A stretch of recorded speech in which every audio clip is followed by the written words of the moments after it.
Chapter day, everybody. Auntie, hey, girl, hey. This is probably still coming. Hold on, I just had my pen. Where is that? Oh, there you go. It's back here. Hold on.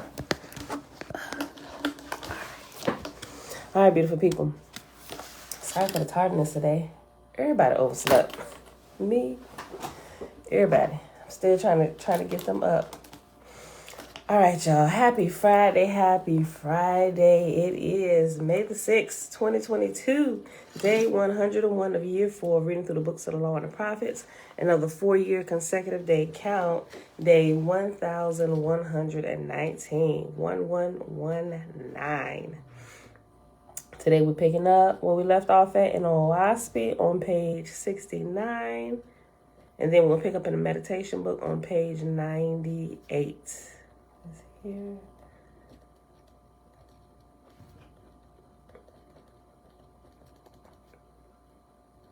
Okay. All right, y'all.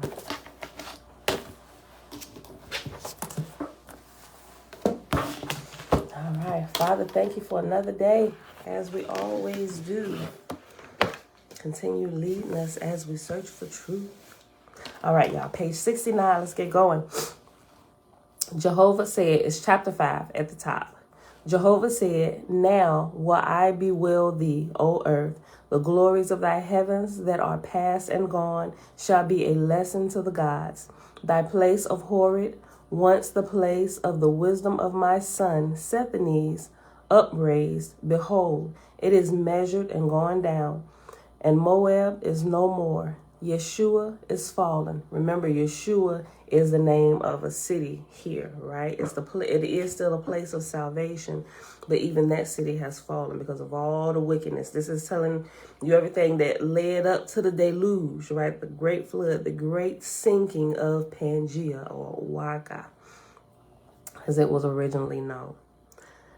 And Moab is no more. Yeshua is fallen. Where floated the plateaus of many resurrections are now miring vampires and millions of souls that hear not and see not, but are forever burrowing deep in everlasting darkness. The plateaus are broken up, the substance scattered and unorganized, nor is there a vestige left to show the glorious work of the gods of the earth's past day. Hear me, O ye gods and goddesses, for in beholding these deep miseries, the soul is quickened to retain great wisdom. Thus created I man, out of darkness created I him, and my holy angels taught him to walk upright, and gave him my commandments, that he might advance to eternal light. But because man obeyed not the commandments of my gods and lords, he fell. Nevertheless, a few obeyed the commandments and fell not, raising up heirs for the glory of my heavens above. Of such have I made an example on all the corporal worlds I have created. For those that fell not became exemplars before the fallen. For having faith in me and my works, they questioned not my wisdom and justice. But of those that fell, this is the history. They first questioned my person.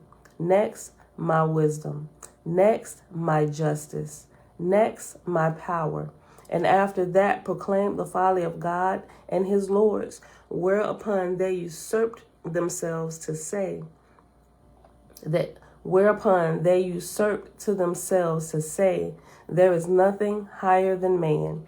And they said of themselves, I am the highest. We still got some regions down here doing that today. Talking about some, I'm God. I'm in a way, right? But on a really, really lower, minute level. You really have not attained to that level yet while you're still here. Like you really haven't. Especially if you ain't even got your eating under control. No, wrong title. Choose something else. You ain't got that far yet.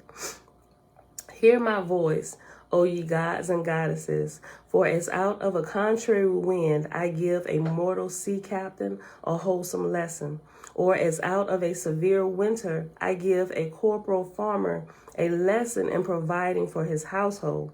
Even so, on the brink of a wicked world, give I ye a lesson on the management of my kingdoms. For from this time forth the earth shall not fail, nor her heavens above her. Wherein then shall not my gods rule over her in wisdom and power?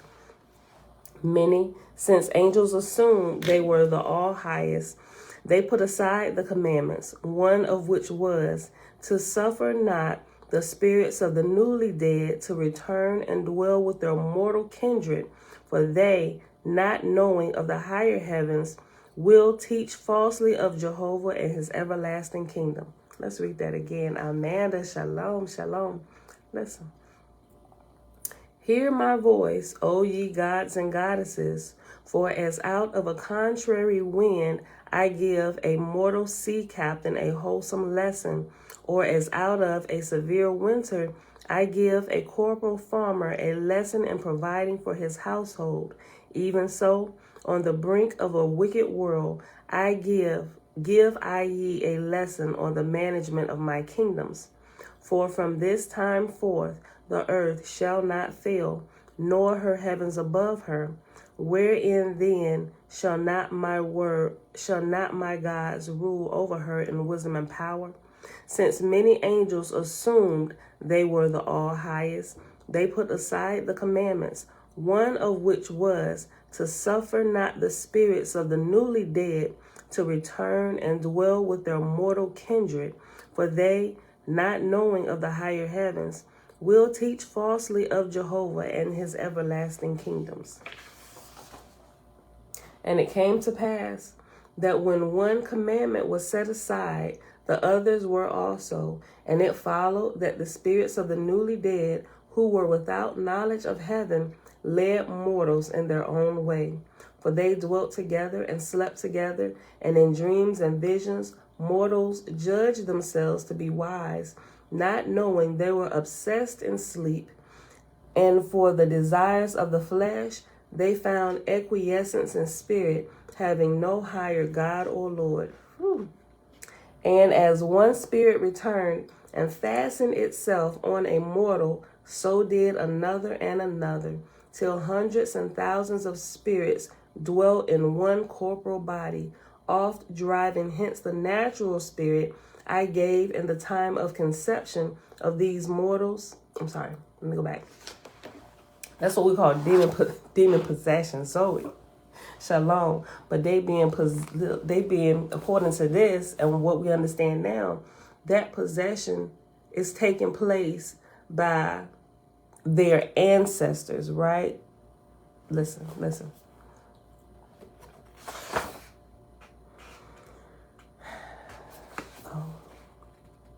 I'm going to go back to 7, read this again. Listen, y'all, pay attention. Since many angels assumed they were the all highest, they put aside the commandments, one of which was to suffer not the spirits of the newly dead to return and dwell with their mortal kindred, for they, not knowing of the higher heavens, will teach falsely of Jehovah and his everlasting kingdoms. And it came to pass that when one commandment was set aside, the others were also. And it followed that the spirits of the newly dead, who were without knowledge of heaven, led mortals in their own way. For they dwelt together and slept together, and in dreams and visions mortals judged themselves to be wise, not knowing that they were obsessed in sleep, and for the desires of the flesh they found acquiescence in spirit, having no higher God or Lord. And as one spirit returned and fastened itself on a mortal, so did another and another, till hundreds and thousands of spirits dwelt in one corporal body, oft driving hence the natural spirit I gave in the time of conception. And these mortals knew it not, and they became void of direct purpose because of the confusion of soul, and they were worthless on the earth. Sheesh.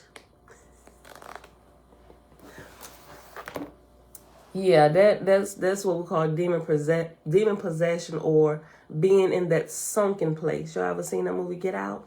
Well, putting you in the sunken place was done by people who were still living, but this seems like It's done especially those who make a habit of conversing with the dead in that manner, right? Like, we're still trying to figure this out. So it makes sense now why you don't talk to the dead. Even though some wisdom may seem to be coming, yeah, just go ahead and stay away from it altogether, right? Well, just keep the commands, y'all. Listen, I'm going to read that one more time. Verse 10. And as one spirit returned and fastened itself on a mortal, so did another and another, till hundreds and thousands of spirits dwelt in one corporal body, oft driving hence the natural spirit, or who you were born as, driving that spirit away, or putting it into the sunken place while your ancestors take over your vehicle. No. As one spirit returned and fastened itself on a mortal, so did another and another, till hundreds and thousands of spirits dwelt in one corporal body, oft driving hence the natural spirit I gave in the time of conception, and these mortals knew it not, and they became void of direct purpose because of the confusion of soul, and they were worthless on the earth. Jehovah further said, henceforth for a long season shall it be on earth that the spirits of the Essenes shall not be suffered to return and dwell with mortals, but the earth shall be encompassed on all sides with walls of Eman, and with a charge to bear away the spirits of the dead in the hour of death. But there shall come a time when mortals are capable of comprehending these matters, in which time their kindred spirits shall return at intervals from their holy labors in heaven, and see them walk and talk with them face to face.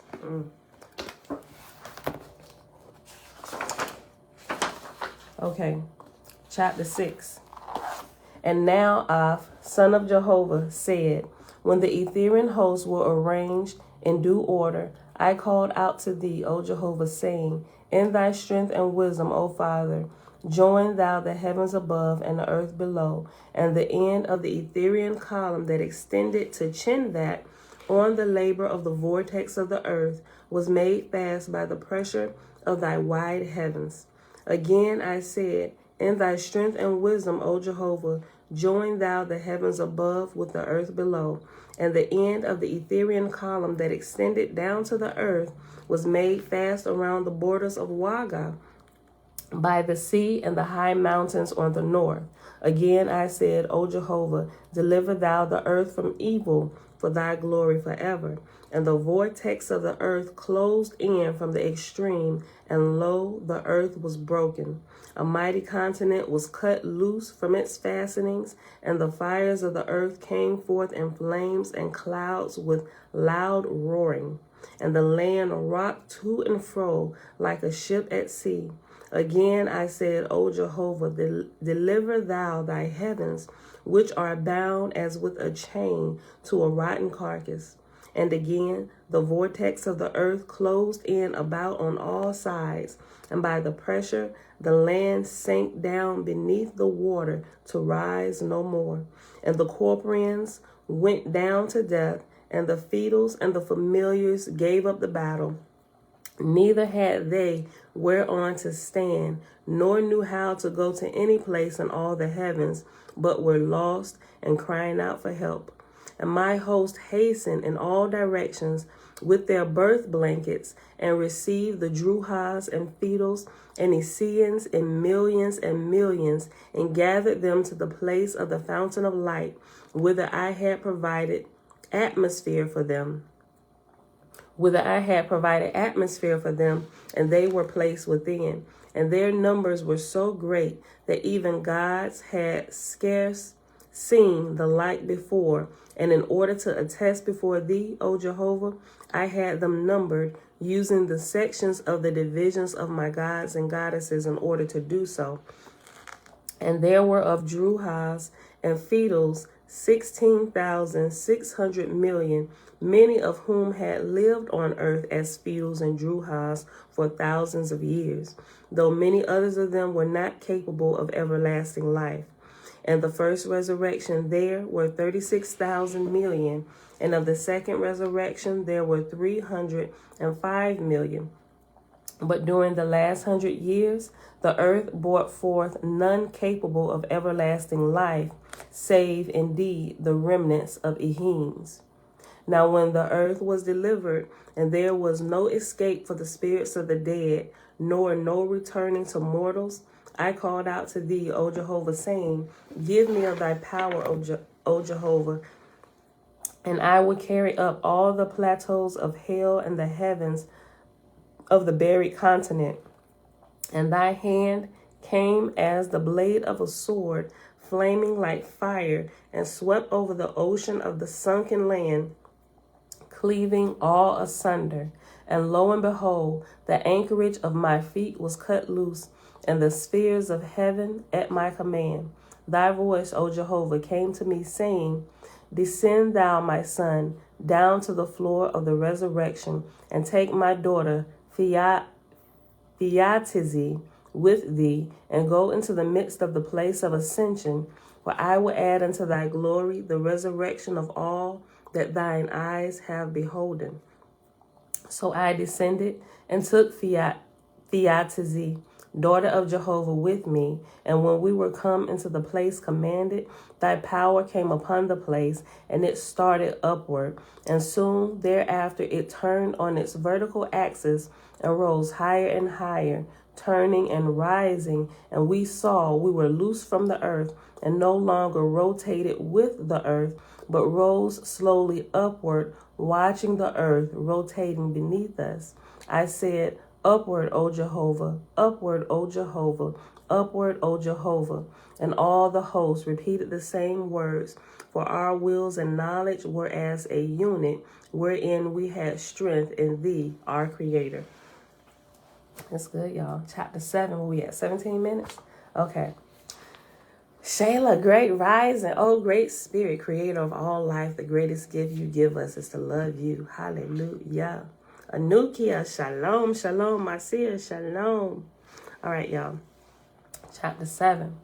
Jehovah spake in the firmament, saying, Bring the newborn into the forest of Uklu and the Aean roads to the ark of Noah in the Etherian heaven of Huatan, and when thou hast founded them on a world of their own, leave thou gods and goddesses with them to sort them and provide according to their necessities, for all things shall be provided unto them, that they may attain to knowledge and individuality.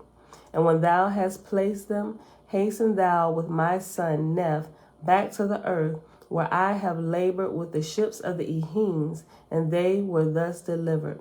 So I departed as soon as possible, taking leave of Theatizi, thanking her for her assistance in this great deliverance.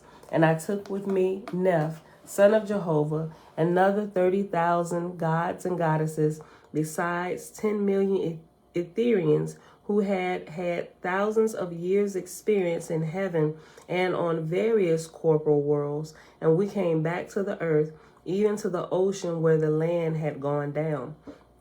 And when I came to the ships in which the Ehims were escaped, finding the gods who had them in charge, even as I had previously commanded, thy voice, O Jehovah, came to me, saying, Bend thou the currents of the winds of heaven, O my son, and shape the ships that they shall fall into groups, and thou shalt divide the groups, making 4 groups in all. And thou shalt drive the groups of the ships before the winds of heaven, bring them into the 4 different lands of the earth, according to its previous history and adaptation, which is why we say now to the 4 corners of the earth. It used to be 5, right? But Pan is no more.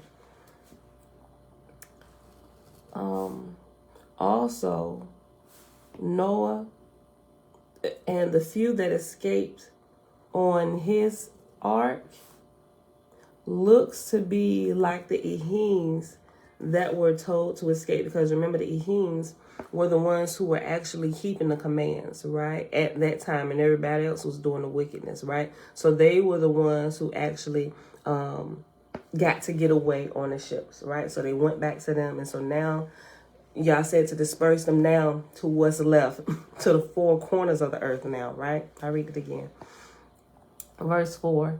And when I came to the ships in which the Ehenes were escaped, finding the gods who had them in charge, even as I had previously commanded, thy voice, O Jehovah, came to me, saying, bend thou the currents of the wind of heaven, O my son, and shape the ships that they fall into groups.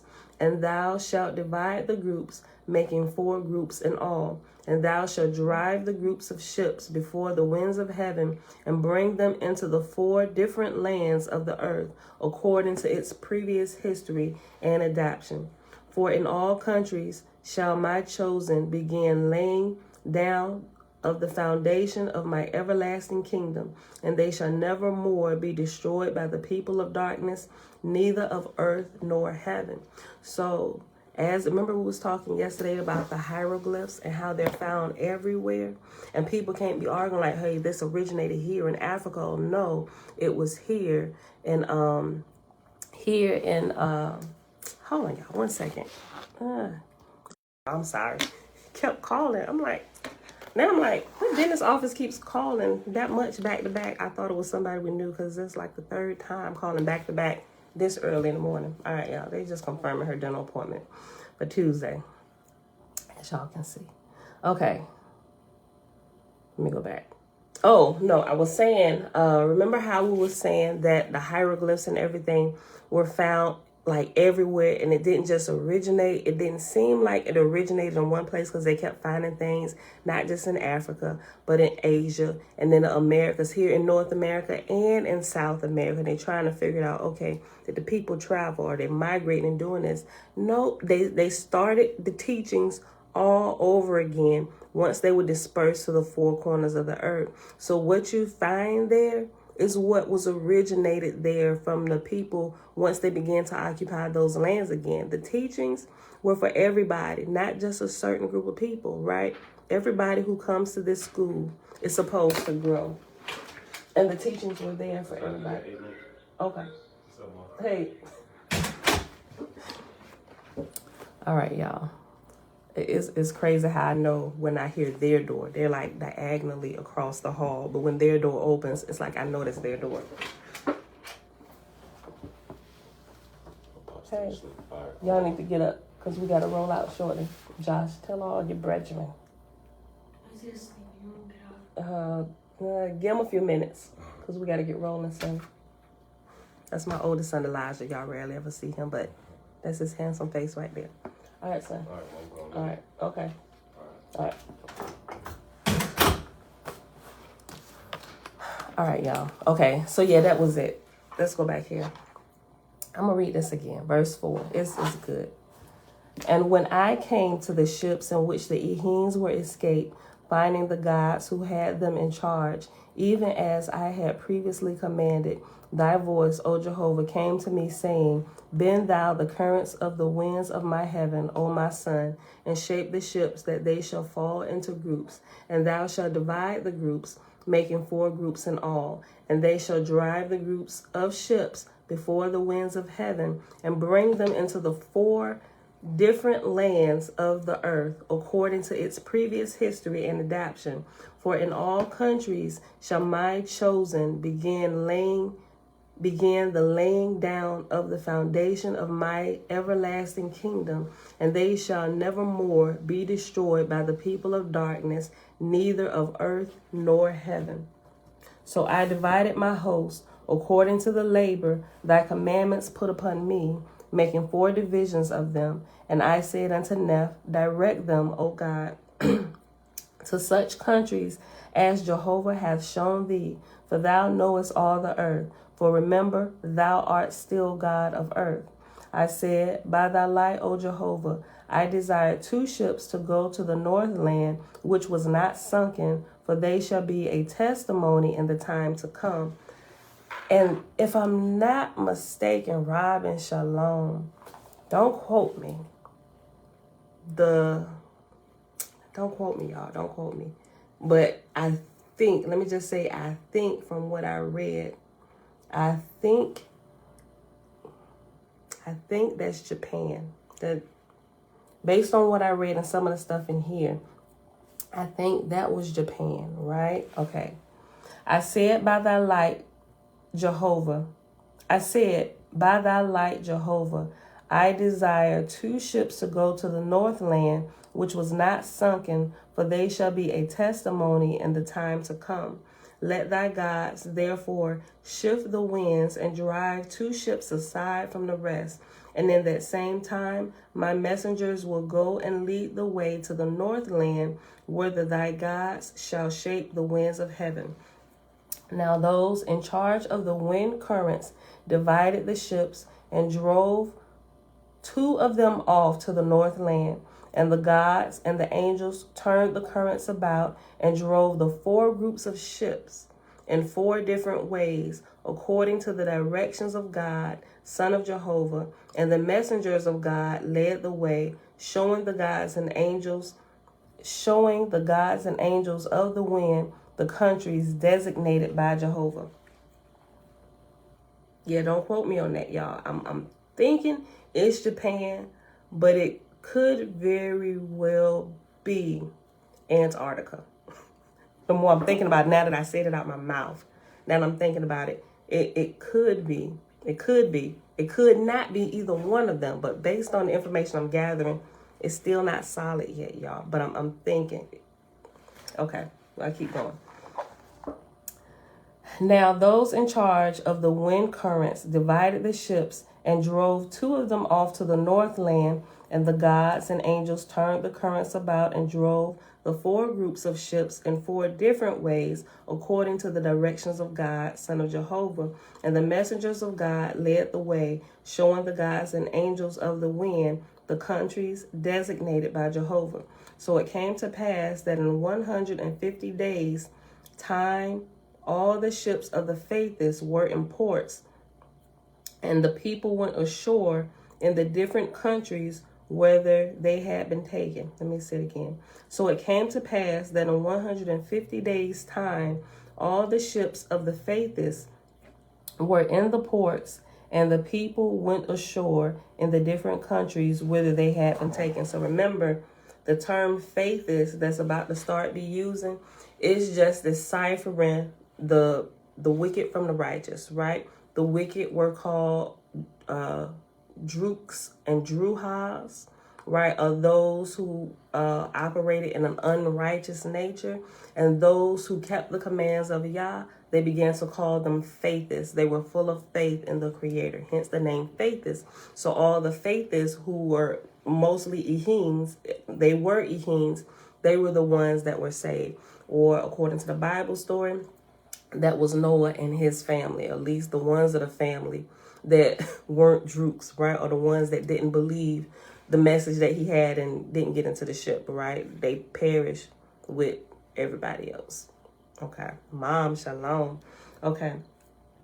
So it came to pass that in 150 days' time, all the ships of the faithless were in the ports, and the people went ashore in the different countries whither they had been taken. Again, thy voice, O Jehovah, came to me, saying, Behold, my people are few in the world, and lest they take the ships and sail about, and so get divided and lost. Thou shalt send thy host down to the sea at night to sink the ships. When I told God, Neph, what thou hast said, God said unto me, My angels shall inspire the Ehims to take all things out of the ships, and this night shall thy host fulfill the commandment of Jehovah. And so it came to pass, the Ehims took all their goods out of the ships, not knowing they were inspired. And in the night I sent angels down, and they sank the ships.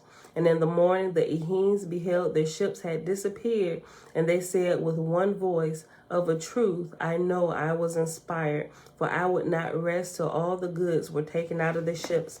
Let us therefore build an altar unto the Lord, and sing and dance, because he is with us. And when God, Neph, saw that their souls were propitious for good works and miracles, he stationed his Ashars, and remember the Ashars are guardian angels, and it has guardian angels in parentheses right after Ashars. He stationed his Ashars, guardian angels, around about the altars, and sent other ashars into the country, and they gathered fruit which was growing wild, and brought it to the Ehines, casting it on the altars of the Lord, even whilst the people danced. Thus did I fulfill the work thou commandest of me, O Jehovah, whereupon I surrendered my commission to thy son, Neph, God of heaven and earth. And we'll pause right here at the end of chapter 7. All right, y'all.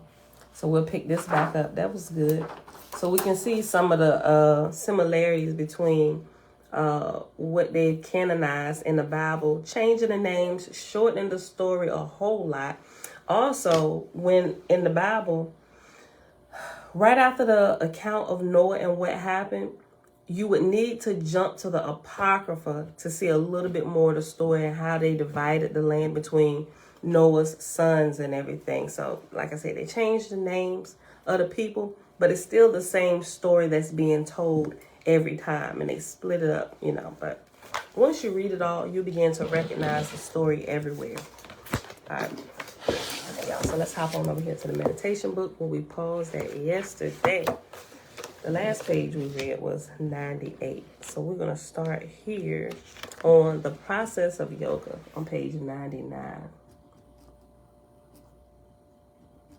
Okay. According to the instructions of the temple of Set in ancient Egypt, a spiritual aspirant needs to engage in the following process of spiritual practice. 1. Listening. Listen to what? Listening to the teachings. Number 2, constant study and reflection on the teachings, along with practicing them in everyday life situations. Number 3, meditation on the meaning of the teachings. According to the teachings of Jnana Yoga, or the Yoga of Wisdom from India, the process of yoga consists of 3 steps. Number 1, Shravana, which is listening to the wisdom teachings. Having achieved the qualifications of an aspirant, there is a desire to listen to the teachings from a spiritual preceptor. There is increasing intellectual understanding of the scriptures and the meaning of truth versus untruth, real versus unreal, temporal versus eternal. Number 2, Manana, reflection. Reflection on those teachings and living according to the disciplines enjoined by the teachings until the wisdom is fully understood.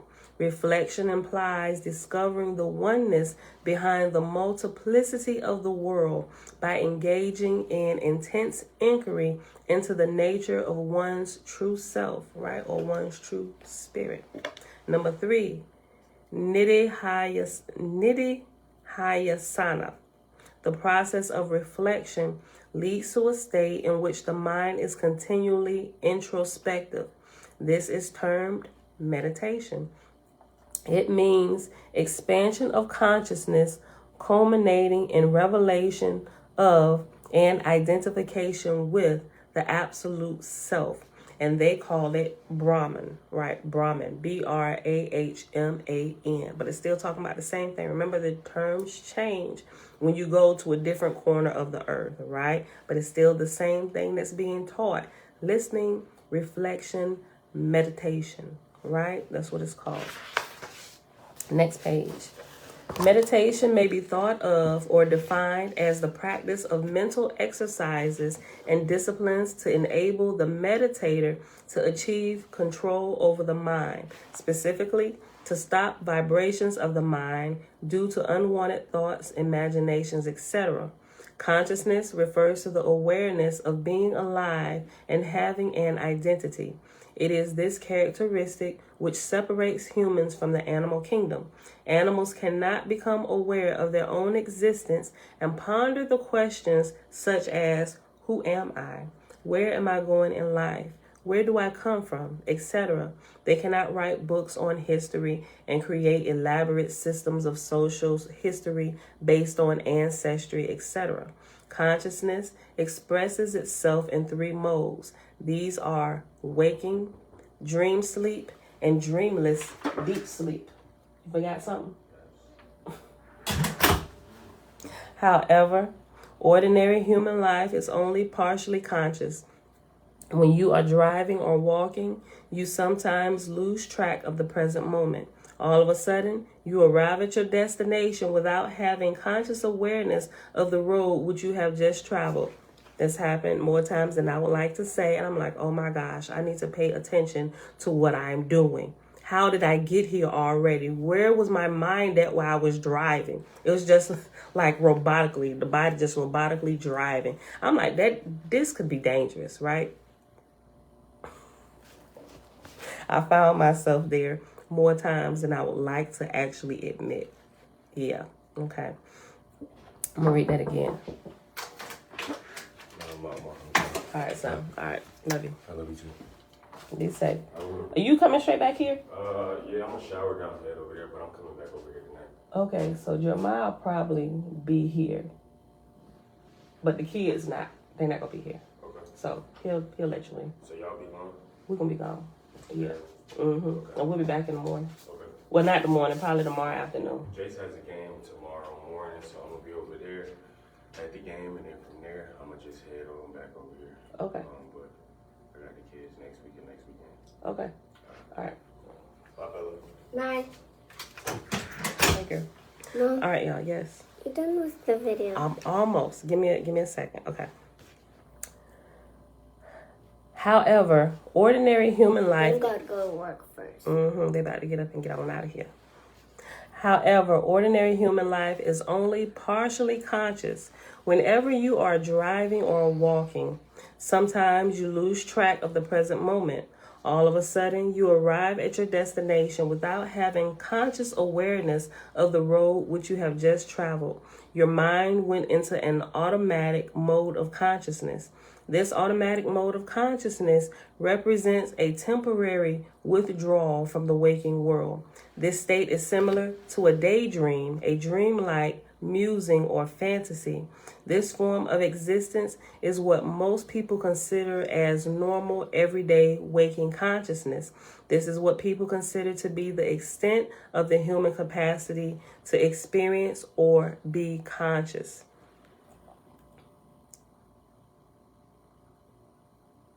Oh, that's awesome. Yeah, I've noticed that with some animals, right? Robin said, I just wanted to share that being an animal communicator, our animal friends are a lot more conscious and aware of more than we are aware of. I work with these wonderful creatures every day.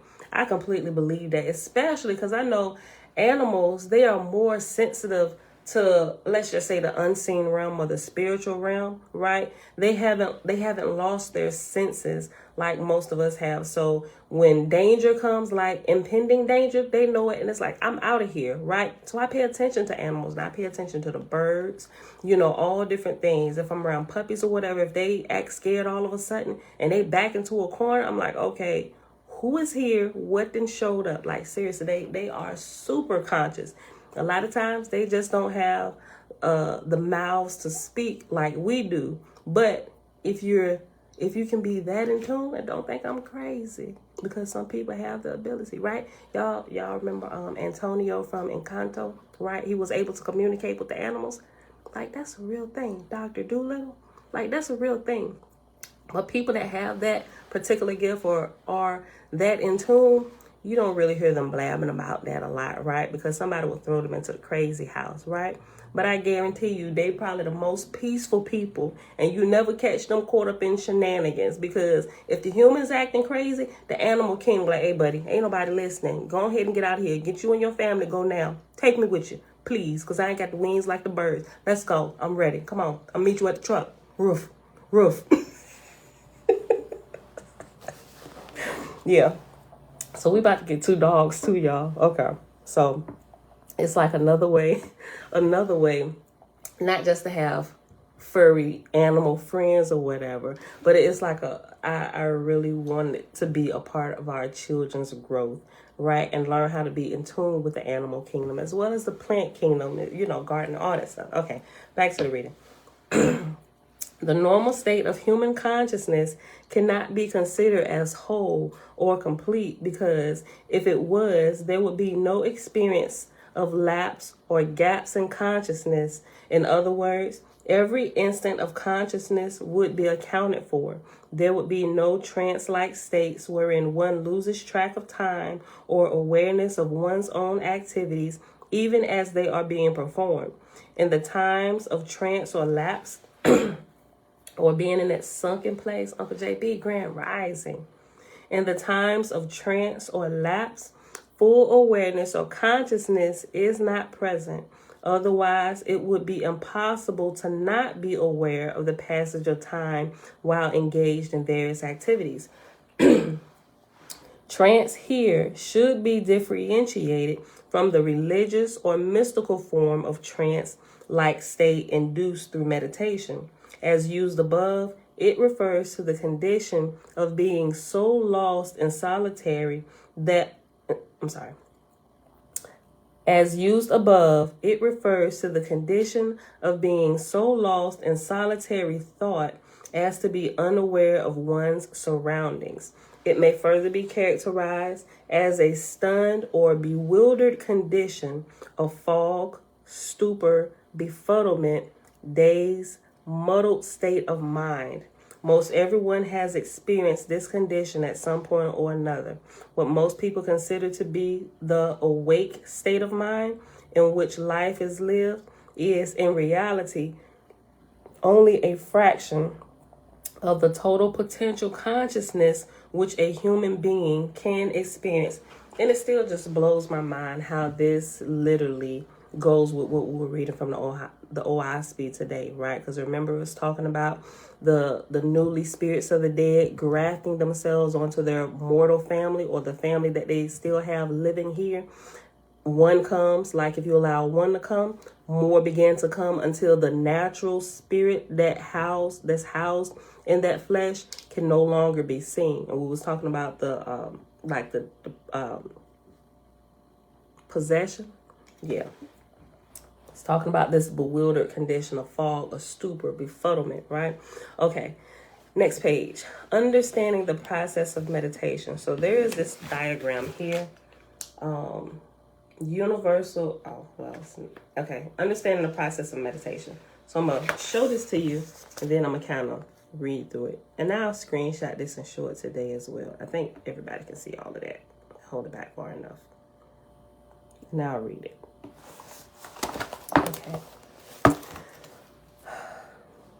Okay, so this is an ancient Egyptian yogi in meditation. And I think I'll start from the bottom and go up. Okay, on the side of it, it says time and space, relativity, and ego consciousness, right? So it has the yogi sitting in a meditation pose, right? And it has the spirals going up through his body representing the chakras, right? The different levels. And then as you go up through the top, the crown chakra, it's not just 7 chakras, right? But we talk about them. Those are the 7 most talked about. There are hundreds of chakras, but the ones in our body, you don't need to talk about the hundreds up here if you can't even get these 7 down pat, right? So, but once you make it all the way up here, then expansive consciousness, it's expansion in consciousness. And then above that, it has waking, lucid, astral consciousness. And then above that is lucid, casual consciousness, right? So it starts at the bottom level to the left. To the right. It'll be to the left up here for you. So this is what I just read up here, right? Going up. So, but each level, it has so the bottom level is the gross. That's what we see now. This is clearly in our face, right? But as you get out of the 7 chakras and get higher, it's a little more subtle. And only those who really get to like the top, like the third eye and the crown chakra, really can get into the next level, which is a lot more subtle to everybody else on the other levels of the chakras, right? And the level that's higher than that is even more subtle. It has subtler, right? So I'm going to read what's in the gross, subtle, and subtler portion. So at the gross level where everybody is at, right? Where are you going to? The door not open. Are you trying to go over there? Knock on the door. Time I said get up. Okay, so yeah, he needs to get up. Knock on the door. Okay, so at the gross level, the senses are dulled, right? You have dog. Then you have patah. Patah, everybody know what patah is. Patah is another name for inky. Just not, they won't, just not. I need to make sure your mind's up so they can leave. They got to get to the job site. Okay. Patah, or waking, the waking physical plane. You have reason, action, and will. Then you have discontent, depression, hatred, anger, discontent. Then you have agitation, distraction. Then lucid purity at the top of that as you get higher, but all the way to the right. All of this encompasses the worldly experiences. So all of that is the worldly experiences here on this level. All right, so now you go to the subtle area. Then you have Ra. It has Ra, astral plane, waking, lucid astral consciousness. And then you go up to the subtler. It's the Amun, or the causal plane, lucid causal consciousness. Okay. The relative states of consciousness and the path of meditation. A figure from ancient Egypt is sitting in the yoga lotus posture. Superimposed on him are the 7 rings symbolizing the 7 centers of psycho-spiritual energy consciousness known as Arat in ancient Egypt yoga mystical philosophy. Through the process of meditation, a meditator lifts himself or herself up beyond ordinary consciousness and discovers the transcendental realms and finally the absolute self. And the absolute self is who we call Yah, or the great creator, or the great spirit. The state of automatic consciousness is characterized by mental distraction, restlessness, and extroversion. The automatic state of mind exists due to emotions such as desire, anger, and hatred, which engender desires in the mind, which in turn cause more movement, distractions, delusions, and lapse or gaps in human consciousness. In this condition, it does not matter how many desires are fulfilled. The mind will always be distracted and agitated and will never discover peace and contentment. If the mind were under control, meaning if you were to remain fully aware and conscious of every feeling, thought, and emotion in your mind at any given time, it would be impossible for you to be swayed or deluded by your thoughts into a state of unconsciousness or unawareness. Therefore, it is said that those who do not have their minds under control are not fully awake and not conscious human beings. Meditation and yoga philosophy are disciplines which are directed toward increasing awareness. Awareness or consciousness can only be increased when the mind is in a state of peace and harmony. Thus, the disciplines of meditation, which are a part of the yoga, are the primary means of controlling the mind and allowing the individual to mature psychologically and spiritually. Psychological growth is promoted because when the mind is brought under control, the intellect becomes clear, and psychological complexes such as anxiety and other delusions, which have an effect even in ordinary people, can be cleared up.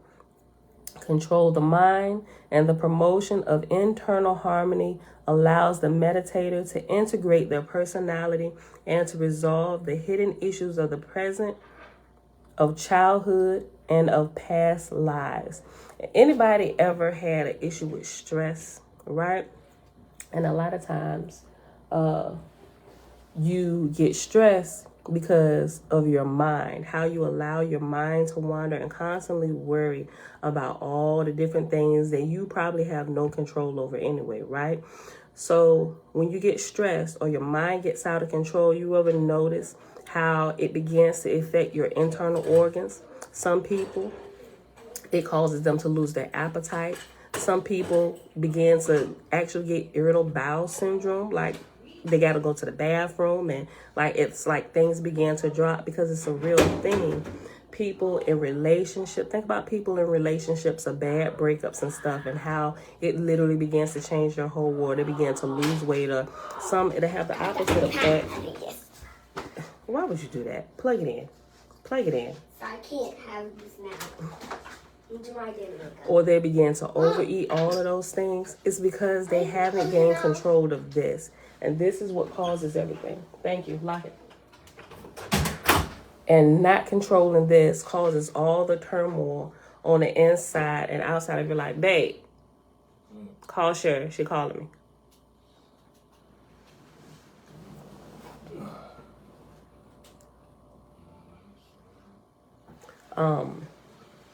But all of that starts up here, right? This is the world that controls everything in your life. Your outlook, your perception, what you perceive to be the truth, even if it's lies, right? It literally will change or disrupt your world. So you have to learn, even if you don't call it yoga. If yoga is a trigger word for you because of your religious background and conditioning, call it something else. But you still need to activate those same principles to get this under control, right? Otherwise, your life is going to constantly be in turmoil. Okay, we got about 9 minutes left. We have 51 minutes. All right. When the mind... Hold on. Hear this?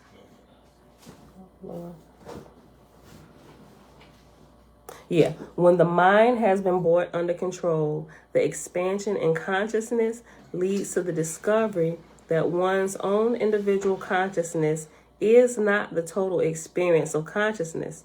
Through the correct practice of meditation, the individual's consciousness and awareness expands to the point wherein there is a discovery that one is more than just an individual. The state of automatic consciousness becomes reduced in favor of the experiences of increasing levels of continuous awareness. In other words, there is a decrease in daydreaming, as well as the episodes of carrying out activities and forgetting oneself in them until they are finished, i.e., driving, for example.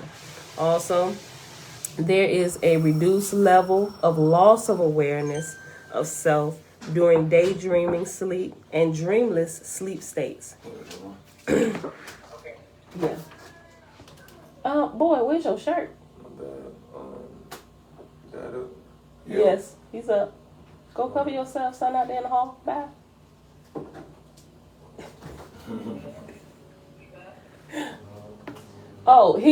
Tell her, call TT.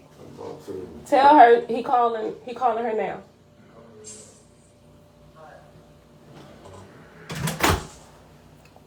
Okay, y'all.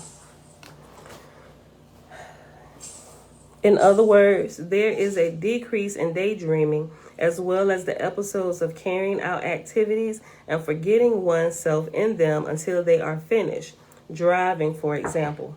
Also, there is a reduced level of loss of awareness. We gotta go to the warehouse. There's a truck waiting to be offloaded. That's all good. Yeah, and you're going to site, son. Hurry up. Mom, you mean everyone going? No, y'all gotta go with me. Oh.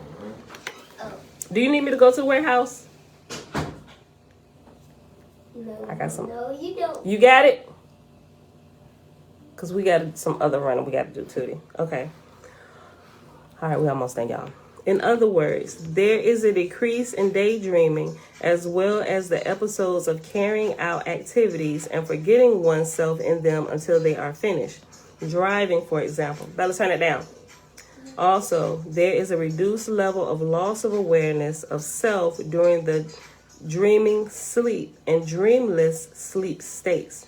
Normally, most people at a lower level of consciousness awareness become caught in a swoon or fainting. Was it fainting? F-E-I-N-T-I-N-G.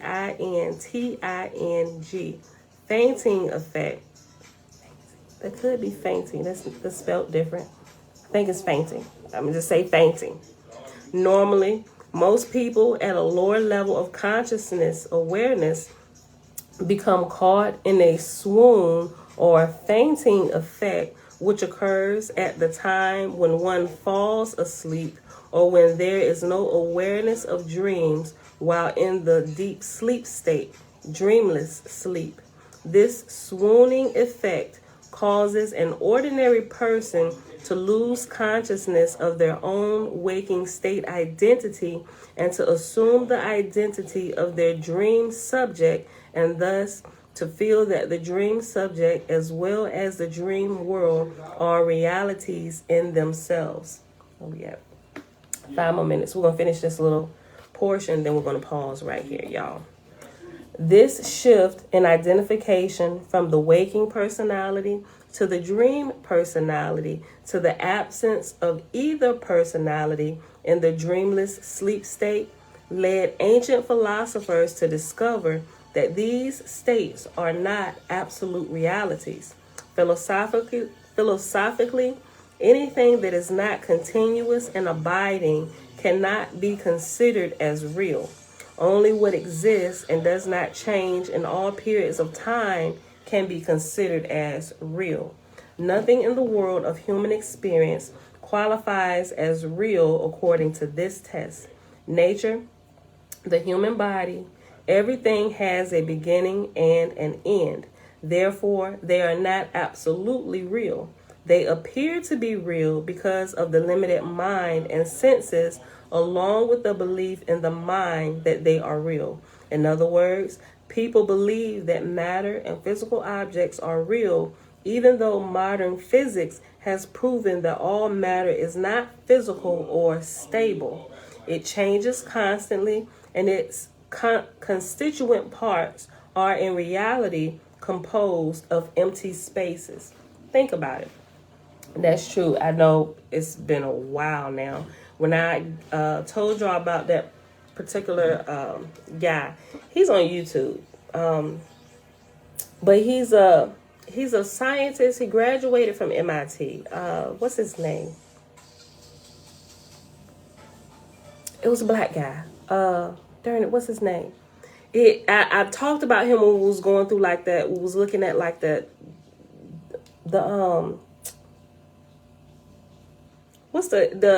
there was a doctor Steven something with the meditation, that guy. The guy that I talked about after we talked about the meditation guy. Him.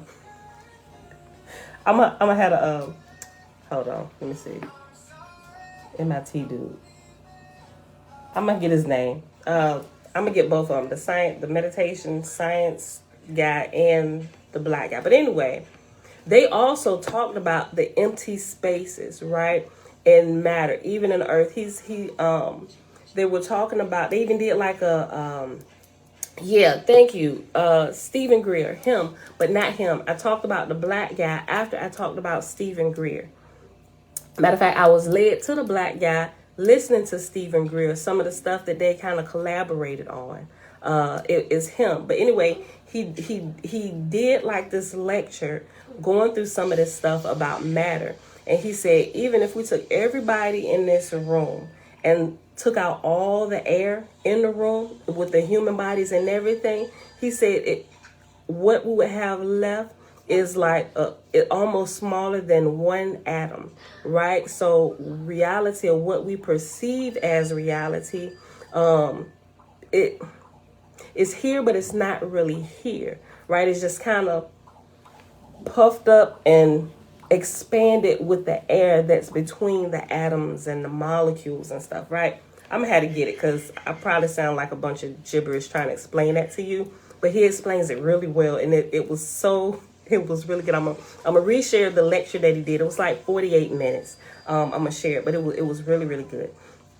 But they talk about the empty spaces in matter, right? And because even us, physical matter, we're constantly changing because we grow. We're not like, we're solid, but we're not, right? Think about it. How we come into the world, how we create it, like all of that. They get into the details today. It was really, at least to me, it was really interesting. I'm into that type of stuff. So, but I'm going to share it because it really was good. If you get a chance, if you haven't seen it, I recommend when you get a few moments or even while you're working or something, if you can listen to it, just listen to it. But you're going to have to look at, because he's going to show some diagrams and a quick little like cartoon and stuff, but it's good. All right. I'm at an hour, so let me finish this. Okay. In other words, people believe that matter and physical objects are real, even though modern physics has proven that all matter is not physical or stable. It changes constantly, and its constituent parts are in reality composed of empty spaces. Think about it. When you fall asleep, well, you can use ours because Dad is in the shower. Knock on the door. Because your mind's probably over there. Go ahead, run, hurry up and see. Think about it. When you fall asleep, you believe that the dream world is real. But upon waking up, you believe it was not real. At the same time, when you fall asleep, you forget the waking world, your relatives and life history, and assume an entirely new history, relatives, situations, and world systems. Therefore, philosophically, the ordinary states of consciousness which a human being experiences. Mom, I didn't use the bathroom yet. What are you doing, girl? Signing me on the iPad. Ain't nobody gonna come in here. Are you going or you not? Yes. Hurry up. Josiah, hurry up. Stop it. Girl, get across that hall. Go. I'm sorry, y'all. It's more than shenanigans. Close the door. Close it. Close it. Close it. Yes. Get dressed. Okay, literally. We'll be done in like 5 minutes. I'm sorry. Think about it. When you fall asleep, you believe that the dream world is real. But upon waking up, you believe it was not real. At the same time, when you fall asleep, you forget the waking world, your relatives, and life history, and assume an entirely new history, relatives, situations, and world systems. Therefore, philosophically, the ordinary states of consciousness which a human being experiences are limited and illusory. The waking, dream, and dreamless sleep states are only transient expressions of the deeper underlying consciousness. This underlying consciousness, which witnesses the other three states. I'm about to say, don't come past it with just that towel on, Mr. Murphy. We don't need the whole world seeing all my goodness. Hold on, wait a minute. You just want to hear me say it again. I want to hear you say something else, like you always do. Look, because they can see your shadow. Stop it. Yeah, no, I can see your shadow. It's a shadow. It don't matter. They know the outline of a body. Back up. I'm black. I'm blacker than black, y'all. Watch it. It's a good movie. Listen. The waking, dream, and dreamless sleep states are only transient expressions of the deeper underlying consciousness. This underlying consciousness, which witnesses the other three states, is what Carl Jung referred to as the collective unconscious. In Indian philosophy, this fourth state of consciousness awareness is known as Turiya, Turia. It is also referred to as God consciousness or cosmic consciousness. The theory of meditation is that when the mind and senses are controlled and transcended, the awareness of the transcendental state of consciousness becomes evident. From here, consciousness awareness expands, allowing the meditator to discover the latent abilities of the unconscious mind. When this occurs, an immense feeling of joy emerges from within. The desires for happiness and fulfillment through external objects and situations dwindles, and a peaceful, transcendental state of mind develops. Also, the inner resources are discovered, which will allow the practitioner to meet the challenges of life, disappointments, disease, death, etc., while maintaining a poised state of mind. When the heights of meditative experience are reached, there is a more continuous form of awareness which develops. It is not lost at the time of falling asleep. At this stage, there is a discovery that just as the dream state is discovered to be unreal upon waking up, In the morning, the waking state is also discovered to be a kind of dream which is transcended at the time of falling asleep. There is a form of continuous awareness which develops in the mind, which spans all three states of consciousness and becomes a witness to them instead of a subject bound by them. And it's the last little paragraph, y'all. Further, there is a discovery that there is a boundless source from which one has originated and to which one is inexorably linked. This discovery brings immense peace and joy, wherein the worldly desires vanish in the mind and there is absolute contentment in the heart. This level of experience is what the Buddhists call mindfulness. However, the history of mindfulness meditation goes back to the time of ancient Egypt, as we will see in the following section. In India, the higher level of consciousness, wherein automatic consciousness is eradicated and there is continuous awareness, is called Sakshin Buddhi. From Vedanta and yoga philosophy, the teaching of the witnessing consciousness found even greater expression and practice in Buddhist philosophy and Buddhist meditation. Buddhi, or higher intellect, is the source of the word Buddha, meaning one who has attained wakefulness at the state of their higher intellect. Come on in here. And that, my beautiful people, is what we're in there for today. We're an hour and 7 minutes, and they are off the chain already, right? Everybody woke up late now. Everybody want to be off the chain. All right. So that is it for today, y'all. Tomorrow, page 103. Okay.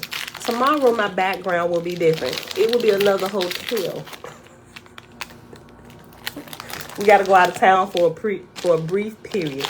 But we'll be back here with these off-color, what is this, beige? With these beige walls. Mommy, you mean painting.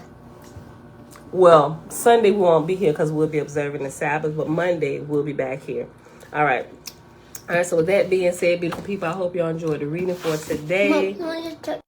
I'll go back on Hey, we're back. She hit the button and pause Facebook. Okay. All right, y'all. So we read the Oahspe pages 69 to 72. And in the meditation book, we read pages 99 through 103. It is Friday, May the 6th, 2022. In the video. Girl, chill. Day 101 of year 4 of reading through the books of the Law and the Prophets, and of the 4-year consecutive day count, day 1119. All right, beautiful people. I hope you enjoyed the reading today with the mixed in shenanigans. Sorry about all of that, but hey, if you've been here this long, you know they're bound to happen in the Murphy household. It's Murphy's Law. They got to show up and add shenanigans to the videos every now and again. Otherwise, something wouldn't be right. All right, beautiful people. That is it. Thank you. Looks like you nearly out the door. Nearly out the door. What you mean? Nearly out the door. Opening the door, halfway sitting out. If that's what you mean, yeah, yay South. But shalom, hey South, where you been, bro? You been hiding in the background. Just coming in and out. Missed you, bro. All right, y'all. With that being said, we got to get out of here. May y'all bless you all and keep you. And may you continue to be fully conscious and awake in the door behind me. Yeah, because I'm sitting like right here in this little corner by the door, right? Because of the room we in. This is probably the best spot to make sure everything is you don't catch glimpses of things you shouldn't see while people are getting dressed in the morning and stuff. So right here is this little corner is where we set up our tent. Mom. All right, y'all. So with that being said, may y'all continue to bless you in all that you do. May your life be blessed constantly, and those who cross your path, may their lives be enriched with the wisdom that flows from your rivers of living waters. I don't know. But may everybody who come in contact with you, may their lives be enriched, right? With the wisdom from heaven or wisdom from Yah. That being said, beautiful people, I love y'all. I will see y'all back here tomorrow morning, 7:30 a.m. Eastern Standard Time. Birds. Thanks, J-Saf. You too. Many blessings.